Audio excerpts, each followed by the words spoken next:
Hakuna munhu anotaura nezveZimbabwe in ordinary citizen asingatauri achipedza nekuzonzwa shungu.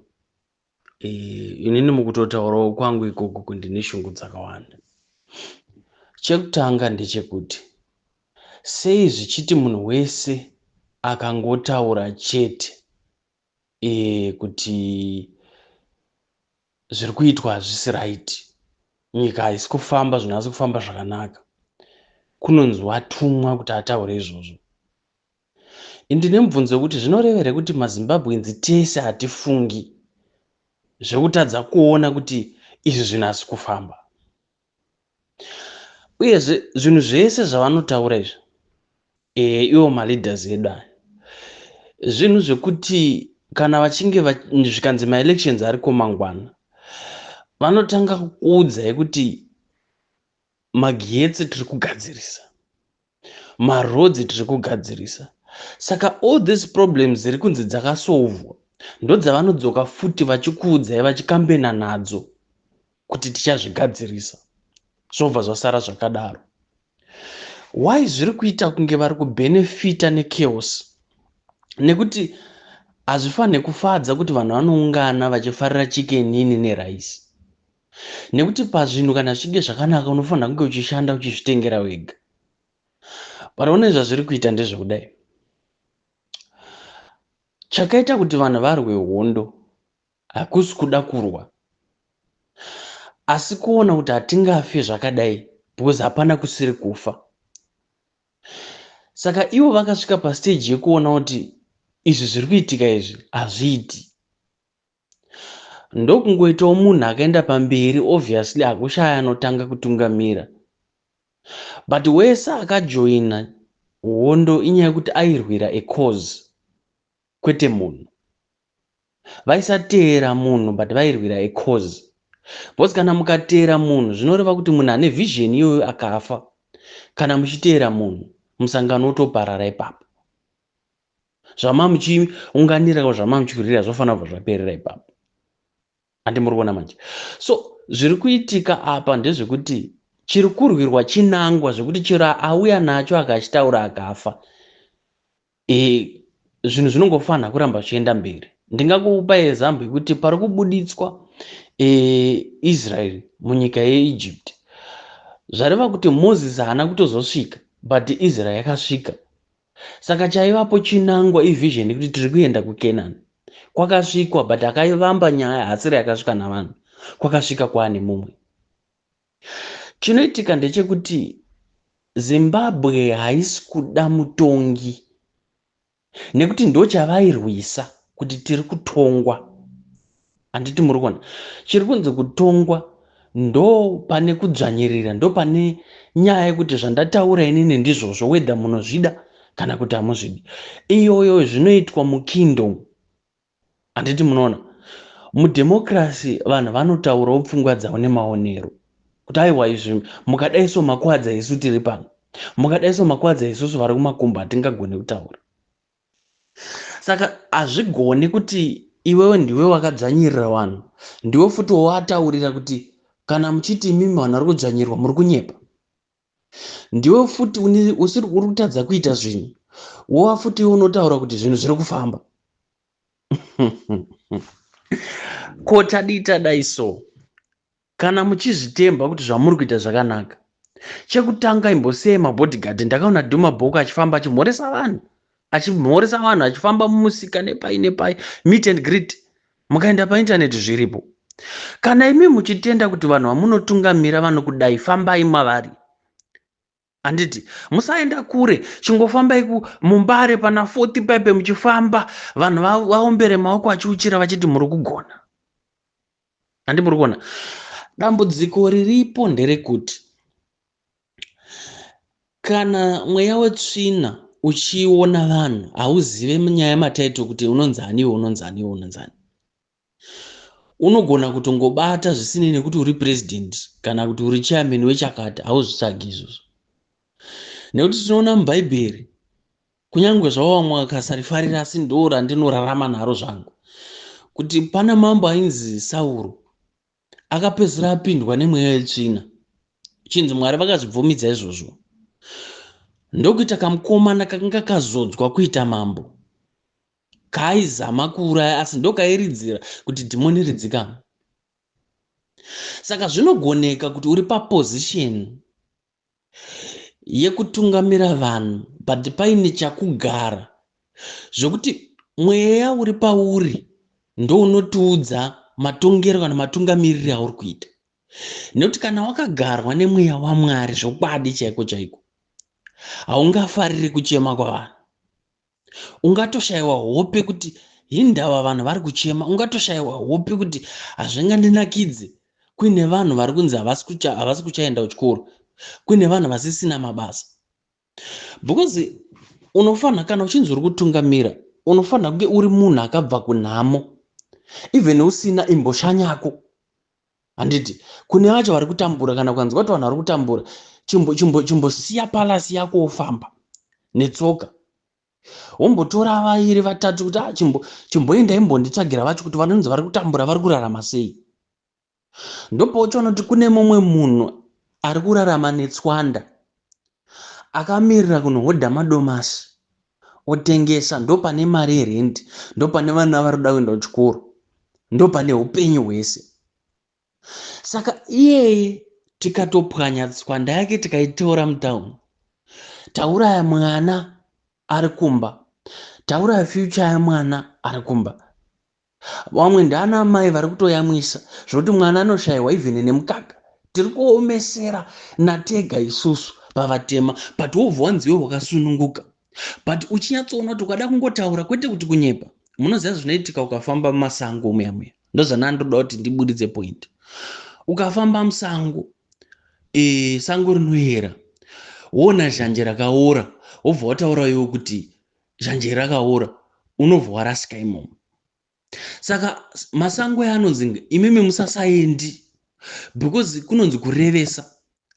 I'm sure wekumasvingo kana achiti kurevesa ari kutaura kuti unorevesa anenge achitaura kuti uri kutaura chokwadi.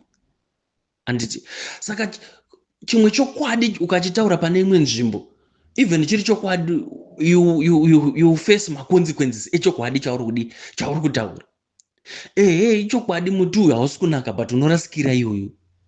Handimona. Saka kana muchinzi muri panzvimbo inoyera hamuna kusununguka nekuti munorarama makanyarara.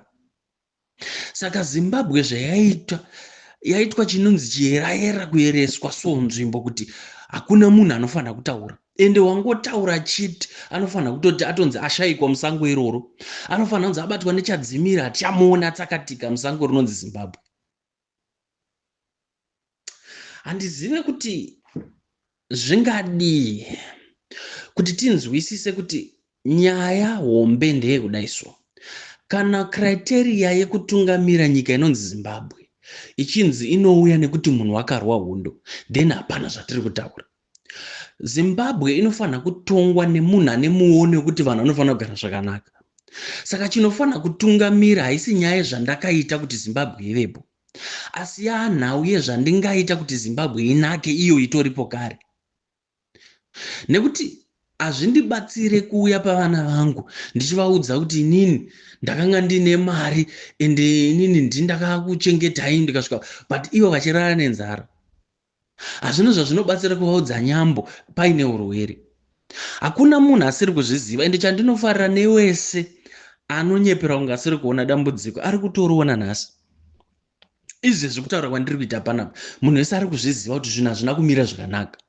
Hapana asiri kuzviziva izvi. Vese vanhu vari kushayiwa mabasa vachidzokera kumba, pane here ari kufunga kuti vachanorarama sei vanhu ivavo? Mumwe izvezvi zvaanga achibhadhara rendi nekuda kwekuti uri kuenda kubasa. Pane here ari kumbofunga nekuti zvazvinoita ndezvekuti zviri nyore kusazviisa musituation iyoyo, unongoti hazvina basa. Saka ndoona kuti chiri kurambwa nevanhu vakaita seni, kana paine anganzwa audio, chandiri kuramba inini kutungamirwa nemunhu asina hanya nezvinondinetsa. Handisi kuti inini ngatiitirwe kuti government ikapinda ipe vanhu mari itira vanhu zvese idaida, but nyaya ndeyekuti pane zviri kuraramisa vanhu sofa, chinzwisisai kuti zvinhu zvaoma. handiti ndizvo, hakuna mabasa. Muri kuzviziva kuti unemployment rate yakakwira yakasimuka, employment idambudziko. Saka chirerutsai kuitira kuti ane tswanda yake ararame. Think about the last person, the last man. Ndinonzwa kuchinzi leaving no one behind. Ati muri kuona manje vision iyi. Kuziva zvekuita nekuita zvinofanirwa kuita zvinhu zvakasiyana. Saka chinonzi wisdom application ye-knowledge yandaka acquire. Andimona. Saka kuziva kudriver mota nekudriver mota zvinhu zvakasiyana. Nekuti ndogona kuziva kuti unogona kudriver mota ndinogona. Makia ari apa handi totadza kuenda. Why? Because ndinoziva but handina experience yacho yekuti ndakuzozviapply zvoramba kuita. Ndosaka muchiona kuti munhu anotoudzwa kunzi mota iyi yawakutsika inofanira kuti idai but unoikata chete. Uchitozviziva paunotanga kudriver mota unotombodzima chete. Hazviri kuti hausi kuziva zvaunofanira kuita but unotozoona kuti idambudziko kuzviapply. Saka chinofanira kutungamira vision, chinofanira kugaidha Zimbabwe vision yezvakanaka zvinoda kuitwa kuti nyika irarame. Chimbozvifunga iwewe paunenge uri muposition yekutungamira kuti kodai ndandirini ndainzwawo sei. Kwete nyaya yekuti as long as inini chete ndadya, as long as zvazvinongoreva ndezvekuti once ukaona uchifocusa newe, you are not a leader. Uchifocusa nemhuri yako nechi ndo boka rako, ndo capacity yako yekutungamira iyoyo. Andi muri kuona manje. So vese ava vari kudefenda kudya havasi kutarisa the masses, havasi kutarisa majority, vari kutarisa minority. So ndo capacity yezvavainazvo mavari muutungamiri hwavo unogona chete kuchengetedza kaboka kadiki karipo. But inini chikumbiro changu chachete chekuti ko mukasvinurawo mukatarisawo the last man, kuti vanhu vese ava tiri kuomeserawo tadii tavarerutsira, kureva kuti kune munhu ari kufa nhasi nekuti ashayirwa mushonga uyezve hakuna mari yanga ichiwanikwa kana kuti nehama dzake kana kuti naiye yekuti arapiswe kana yekuti aende kunze kunorapwa kune mishonga yacho. Hapana zvese izvozvo. So kune vanhu vari kufa nekuda kweleadership. Tisingataure vekuti vanotonzi vapondwa nekuda kwekuti vadii vari kufa vachishayiwa maservices zvekungorapwa chete.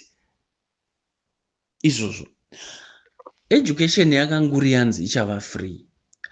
Sei isusu senyika tisingagoni kudzokera palist rezvatakapromiswa tichibvunza kuti pa5 years dzamakatonga, because nyaya ya2030 zvekutondinetsa kuti yatanga sei nhasi. Because taifanira kunge takadzokera tisati tatombosvika patozovhotwa apa, taifanira kunge takadzokera kumashure tisati tavhura imwe chapter 5 years dzatinadzo idzi. Zvoti maovhetu vaifanira kunge vakapindira pakanzi pabirirwa. Pakanzi pabirirwa maresults asati anaunzwa, SADC ichitaurawo zvairi kutaura kuti aiwa zvasiri free and fair. Izvozvozvo zvacho ndo paifanira kubuda munhu wese of right. Zvido zvevanhu ndizvo ngazvirespectwe. Because chiri kurambwa nevanhu chiri kurambwa nenyika kuti munhu apinda muoffice wogara saminister, wogara sakansela, wogara sachi, wobva wachitanga kuita zvaunoda iwewe kwete zvawakanga uchitaurira vanhu. Because chiri kuita kuti vanhu kana zvokwadi vakuvhotera, vari kuvhotera idea, vari kuvhotera zvauri kutaura, zvauri kuudza vanhu, ndo zvavari kuvhotera. Saka iwe ukauya ukatanga kuita zvausina iwewe kunge wawimbisa, wakuita zvako zvemusoro wako kwete zvamakavimbisana, ndiwe wapanduka kwete kuti vanhu ndo vapanduka. Ndiwe watengesa kwete kuti vanhu ndo vatengesa. Andimona. Saka chinonzi kupanduka kana kuti kutengesa kuuya uchindiudza kuti ndichakupai education yemahara, wodzoka wobva wazoti hazvigoneki izvozvo. Kuuya uchindiudza kuti muri kuona zvese zviripo izvi ndezvekuti zviri kukonzereswa nemasanction. But why zviri kuafekta inini? But iwewe uchikwanisa kutenga maRolls Royce nedzimwe mota dzatisingashandisi, but inini ndichishayiwa even chikafu chekudya ndichipa vana. Sei zvinhu zvakadaro zviri kuitika? Izvezvizvi munhu wese anenge ari affiliated kana ari connected ne-the ruling elite, upenyu hwake hunenge hwakachinja because you are connected. But tadii tadai so, tadii tati kana munhu uri muoffice wapinda izvozvi ndakuzvirevera panyaya yekuti vanhu vakamhanya 2017 pakafarwa pakadii nhasi ndozviri kutichemedza futi. Ndichitarisa kuna Zambia mukabvunza vamwe futi izvezvezvi vamwe vakuchema futi. Makatarisa kuna Malawi there was a change yegovernment kuri kuchemwa futi. Handiti unoona pasocial media ndo patinenge tichiona zvakadai kuri kuchemwa. Saka kuchinja futi government haisi guarantee yekuti zvinhu zvichanaka. Handimaona izvezvizvi vacho veopposition maMP makanzellors machi vakapinda vakatanga kuauditwa maofisi avo vari kuba futi. Handiti maona. Saka imentality yatinofanira kudzura zvisinei nekuti uri webato riri kutonga kana kuti ripi kana kuti opposition panguva iyoyo.